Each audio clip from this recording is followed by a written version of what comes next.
Congressman, mainit po na usapin sa kasalukuyan yung tungkol dun sa confidential funds. At ano na po yung development dito dyan sa panig ng Kamara, knowing na ito ho ay nagkaroon ng pagbabago matapos ma-distribute ito doon sa iba pang mga ahensya ng pamahalaan. Any update on this, Congressman?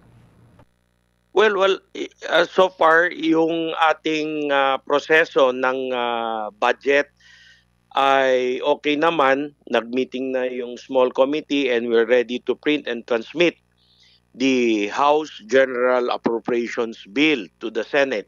Para malaman ng ating mga radio listeners and viewers, yung budget po may proseso yan.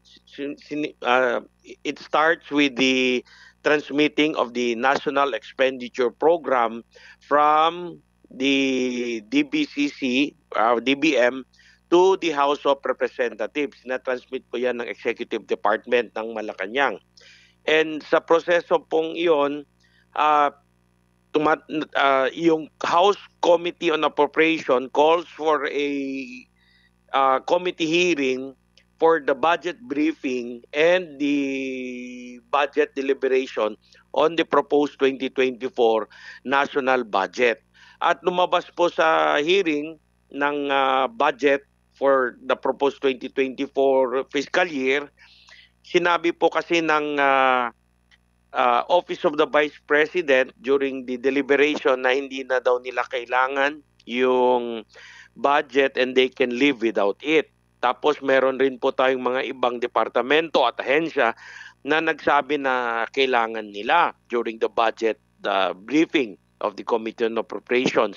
So yung mga statements po ng ating mga departamento at ng mga ahensya, it forms part of the deliberations of the Committee on Appropriation at naggumawa po yung Committee on Appropriations ng committee report at diniscuss rin po yan sa plenary at pinagbotohan ng ating mga congressman at meron rin po mga congressman who proposed the necessary amendments to the budget.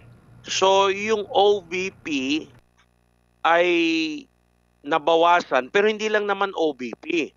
Yung mga may pagbabago, nasama po dyan yung Department of Foreign Affairs, Department of Agriculture. At ang ginawa po ng ating House of Representatives, ang ginawa po ng Kongreso, ay gumawa po kami ng reprioritization. Yung reprioritization po, from one department and agency, nilipat po namin yung pondo sa mga ahensya na humihingi ng dagdag at maganda naman po yung utilization rate. Okay. So nilipat po yung mga confidential funds sa ating mga intelligence agencies. Ano po yung mga intelligence agencies or yung mga ahensya na tumututok sa pagtulong sa ating national security. So nilipat po sa National Intelligence Coordinating Agency, sa NICA, nilipat po sa NICA. Okay. Tapos dinagdagan rin po yung National Security Council. Actually, hindi lang intelligence agency, pati po yung mga ahensya na tumutulong sa ating mangingisda sa West Philippine Sea kasi hot issue talaga yung West Philippine Sea at kawawa naman po yung ating mga mangingisda. So dinagdagan rin yung Philippine Coast Guard. I see. At may mga ibang proposal, amendments na ginawa ng ating mga congressman na the House leadership or the entire majority bloc as a whole together with the minority agreed. Dinagdagan po namin yung Department of Health, DOH, para sa karagdagang mga pampublikong ospital. Okay. Plus yung sa housing. So, ang nangyari po is reprioritization. Ayun. Okay, Congressman, medyo mainit din ho na usapin, lalo't may mga binanggit din ho kayo tungkol doon sa dati naging suporta ninyo dito kay dating Pangulong Rodrigo Duterte sa isa po ninyong statement. Ukol ho doon sa confidential fund kasi medyo nagkaroon ho ng violent reaction ng former President. Any take on this matter, Congressman Dalipe?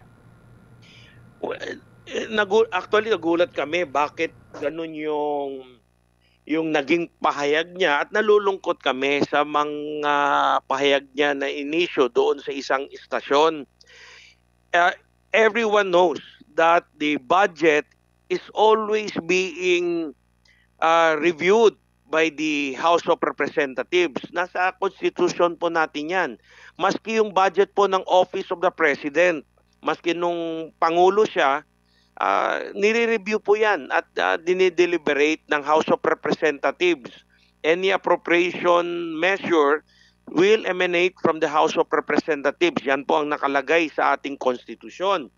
At medyo nalungkot kami kasi may mga statements siya na ginawa dahil siguro ito sa reaction niya doon sa mga reprioritization na ginawa natin sa mga ilang ahensya. Kasama na rito yung Office of the Vice President at nilagay natin sa NICA, sa NSC, nilagay natin sa Philippine Coast Guard at iba pang mga nangangailangan. Pero alam naman ng ating dating Pangulo na ang ating Kongreso, it has the power to review and decide on appropriation measures. And marami sa amin na incumbent congressman ngayon sa 19th Congress, nanilbihan rin kami. We were also serving during the 18th and 17th Congress. And lahat ng suporta na hiningi ng ating dating Pangulo, we went all out support. We gave all out support to President Duterte.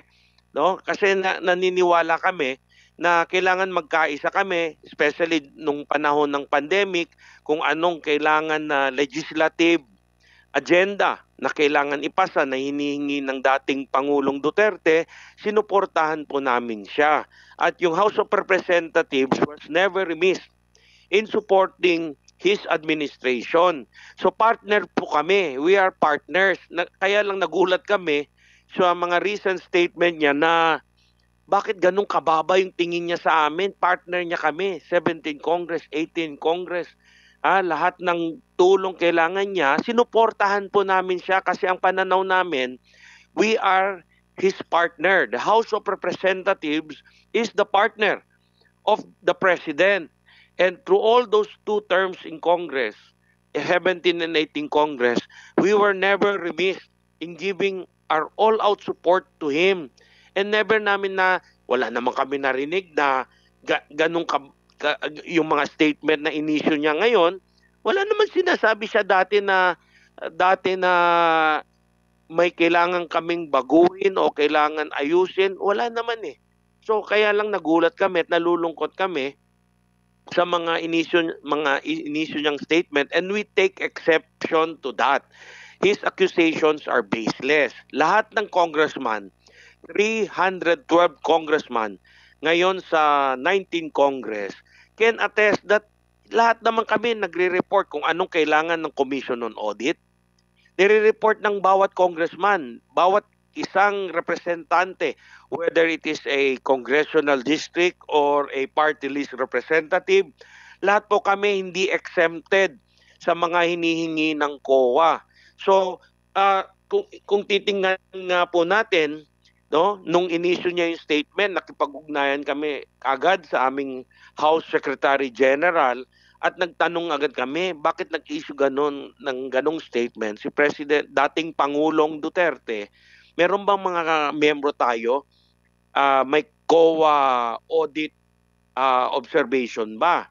So, upon checking, ni-review namin yung recent third quarter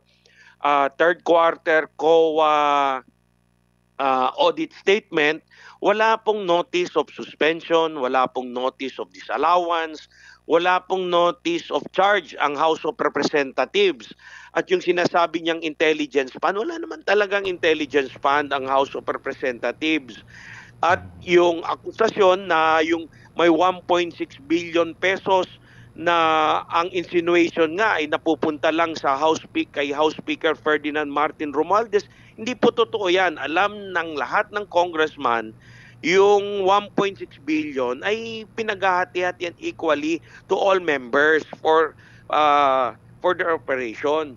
So hindi po totoo kasi pangit po yung narinig namin na statement na 1.6 billion pesos at ang gusto nilang palabasin na yung 1.6 billion pesos na pupunta lang po sa isang tao, sa isang kongresista na napupunta kay House Speaker Romualdez na hindi naman talaga totoo. So we would like to set the record straight that no one person has monopoly of 1.6 billion pesos annually. It is distributed to all the 312 House members, and Sige. each and every House member, alam po nila yan. Sige. May tanong din po ang aking katandem dito, si Bombo Alaisa Eclarinal. Bombo Alaisa, with your question. Okay, Congressman, magandang umaga po. Kamakailan po ay binisita ninyo ang sitwasyon sa Pag-asa Island at isa po ito sa itinuturo ninyong dahilan na marapat na dagdagan po ang suporta sa Armed Forces of the Philippines. Kumusta naman po ang lagay ng ating mga tropa doon, Congressman? Pumunta po kami ng West Philippine Sea kasi meron ng mga ilang pangyayari na really got our attention that our House Speaker, Martin Romualdez, would really want to look into and give support. So, ang ginawa po namin, kasama po namin ang ating Chief of Staff of the Armed Forces of the Philippines, si Chief of Staff General Romeo Browner, para tingnan po namin yung totoong kalagayan. So, ang House of Representatives po, meron po kaming oversight function. Yang oversight function, ginamit po namin as House of Representatives, being kami po yung nagpapasa ng budget, proposed budget, the House General Appropriations Bill every year.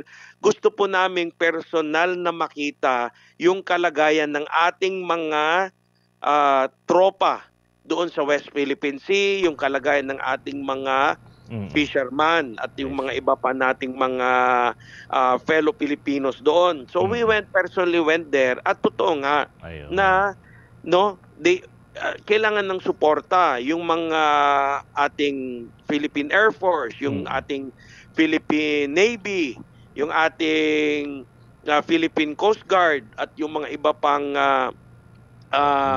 ahensya like Bureau of Fisheries and Aquatic Resources, BFAR.